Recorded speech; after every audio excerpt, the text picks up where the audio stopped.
Un petit mot avant de commencer la vidéo pour t'informer Internet que notre festival gratuit de jeux de société est de retour cet été à Montréal, le FLIM. Et oui, le FLIM revient. C'est la deuxième édition du festival. On a tellement trippé sur la première. Le nombre de personnes qui sont venues pour participer à des activités, voir les spectacles sur scène. Et cet été, on veut faire encore plus grand.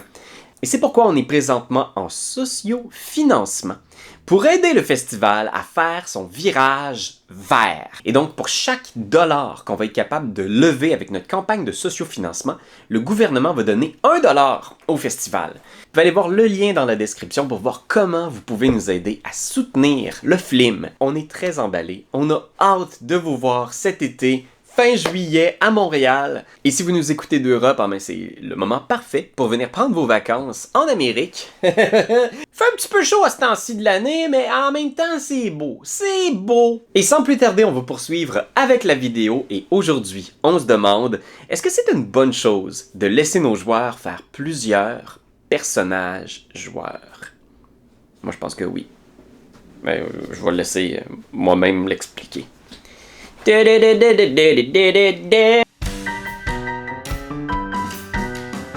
Jouer plusieurs personnages en même temps.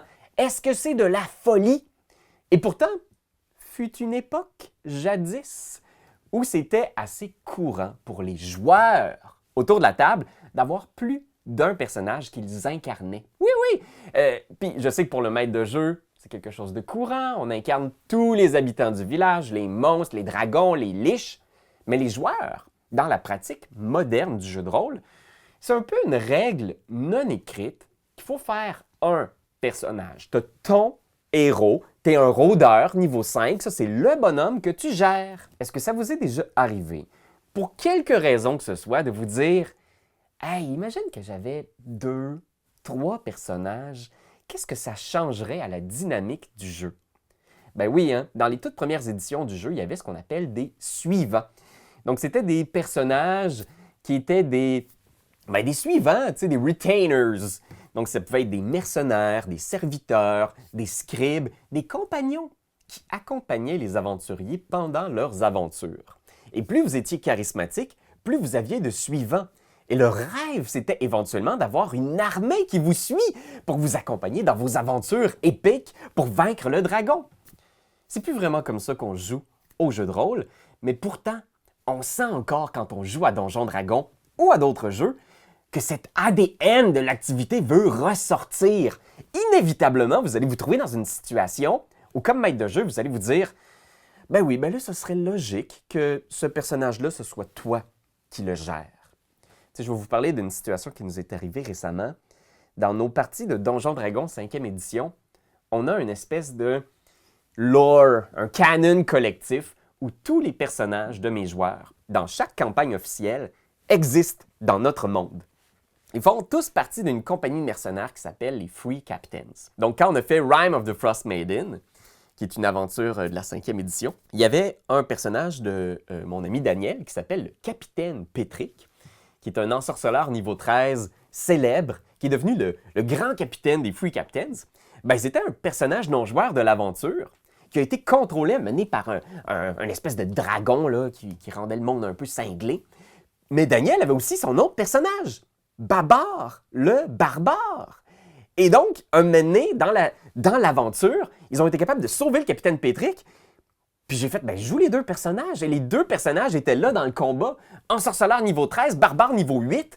C'était, je pense, mémorable. Moi, en tout cas, j'en garde des très bons souvenirs parce que ça donne l'impression soudainement que tu sors du casting habituel de ton petit groupe de 4 ou 5 aventuriers.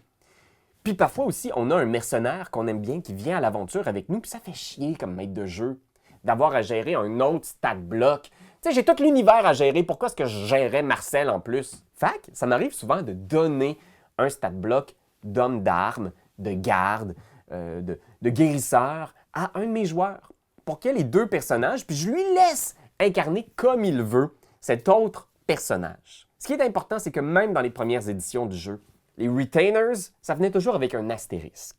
le maître de jeu peut à n'importe quel moment décider de reprendre le contrôle du personnage non-joueur pour quelque raison que ce soit. Peut-être que le personnage fuit, qu'il a peur, qu'il décide de vivre une autre vie, que c'est un traître même. Imaginez à quel point tu te sens trahi qu'un personnage que tu contrôles, le maître de jeu fait « il travaille pour les méchants depuis le début ». C'est chiant.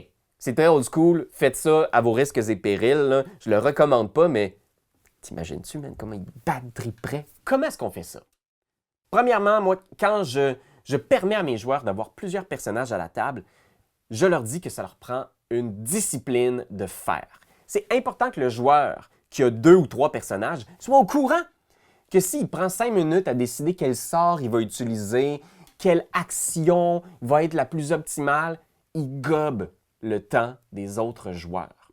C'est hyper important que vous soyez discipliné, que vous connaissiez vos actions ou que vous soyez prêt à prendre une action sous-optimale pour le bénéfice du groupe. Oui, mon magicien, je pourrais faire un move plus clever, mais là, je veux pas que mon tour dure plus que 10 secondes. Je fais Firebolt ou j'aide mon maître, etc. Il faut vraiment que ce soit discipliné. Il n'y a pas de place pour « Comment ça marche déjà, le sort sommeil? » Non! Si tu as plusieurs personnages, tu les connais tous, mon maudit. Le deuxième point, c'est que je pense que c'est aussi contrôler plusieurs personnages une superbe façon de jouer avec moins de joueurs. Est-ce que ça vous est déjà arrivé parfois de vous sentir délaissé par votre groupe puis de faire « J'aimerais ça rouler une campagne de jeu de rôle, mais j'ai juste 2 amis qui joueraient avec moi. » Si tes 2 amis contrôlent 2 personnages chacun, ils peuvent expérimenter à la fois la boîte à outils du magicien puis l'envie de fesser dans le tas du barbare. C'est le meilleur des mondes que tu leur mets entre les mains. Fait que moi, j'ai joué souvent avec des joueurs qui faisaient 2 personnages pour combler un manque de joueurs, par exemple, et j'ai toujours trouvé ça fascinant, vraiment hyper intéressant. Moi, j'aime rouler des stat blocks officiels de monstres pour les compagnons puis les retainers. Je sais qu'il y a des règles pour les compagnons qui peuvent monter de niveau, par exemple, etc. Mais j'ai toujours trouvé ça intéressant, par exemple, de leur donner un stat block de gobelin pour le gobelin qui les accompagne. Puis, parce que ce stat block-là, il est hyper simple. Puis si le personnage a une personnalité claire, c'est bien plus ça qui est le fun à jouer que de savoir que ton gobelin a une attaque d'arbalète. Tu comprends ce que je veux dire? Il faut que les multiples personnages, il faut quand même qu'à travers ça, votre joueur soit au courant duquel est son personnage principal. Celui dans lequel il va investir le plus d'amour. Parce que ça peut être un peu décevant pour vous si vous avez, comme maître de jeu, imaginé des possibles pistes narratives pour l'ensorceleur, mais que finalement, il décide de le mettre sur le bench puis de jouer le gobelin en tout temps. En même temps, il faut aussi écouter vos joueurs. Puis ce que j'aime du fait d'avoir plusieurs personnages dans l'équipe qui sont joués par les joueurs, c'est que ce sont aussi des personnages de rechange, des backups! Quand vous avez un personnage qui meurt, c'est parfois un peu bizarre de faire sortir de nulle part un paladin niveau 12. Mais le gobelin qui vous a accompagné depuis le tout début de l'aventure, ça peut être une super idée qui devienne soudainement un gobelin rôdeur ou magicien ou ensorceleur et le nouveau personnage principal de votre joueur.